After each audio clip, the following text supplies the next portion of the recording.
Hello বন্ধুরা, সবাই কেমন আছেন? বন্ধুরা, আজকে দেখতে পাচ্ছেন মুরগির ঠ্যাং রান্না করলাম। বন্ধুরা, এটা কিভাবে রান্না করলাম সেটা দেখুন সবাই। বন্ধুরা, প্রথমে নিয়েছি 1 কেজি মতো মুরগির ঠ্যাং। সেটা পরিষ্কার করে এখন এটা গরম পানি দিয়ে ময়লাটা ফেলে নিচ্ছি। বন্ধুরা, চায়নারা এভাবেই সব কিছু প্রথমে ময়লা গরম পানি দিয়ে সেটা ফেলে দেয়। বন্ধুরা, এখন দেখুন বন্ধুরা, এটা ফেলে দিয়ে পানি, এখন নতুন আবার পানি বসিয়েছি কড়াইতে। তারপরে সেই ঠ্যাং ধুয়ে রেখেছি, সেই ঠ্যাংগুলো এখন আবার সেই পানির ভিতরে দিয়ে দেবো। বন্ধুরা, তার সাথে দিয়ে দিচ্ছি একটু লবণ, তেজপাতা, দারচিনি, সাথে দিয়ে দেবো সয়া সস এবং শুকনো মরিচ। এক কথায় মুরগির ঠ্যাংটা এখন 25 মিনিট বা 30 মিনিটের মতো বয়েল দেব,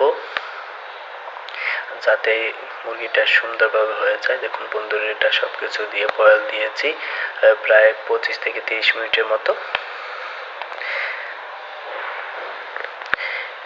চায়নারা এভাবে সব মুরগির আলাদা আলাদা খেয়ে থাকে। মুরগির পাখনা, মুরগির পা, মুরগির রান, মুরগির ব্রেস্ট সবকিছু আলাদা আলাদাভাবে খেয়ে থাকে। দেখুন বন্ধুরা, এটা হয়ে গেছে। তারপর এটা উঠিয়ে নিয়েছি।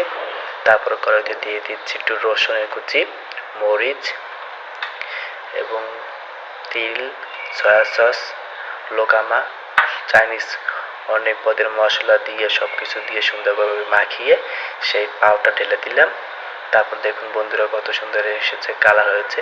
এভাবে চাইনিজরা মুরগি রান এবং পাও খেয়ে থাকে। ওকে বন্ধুরা, বাই বাই, ভালো থাকুন।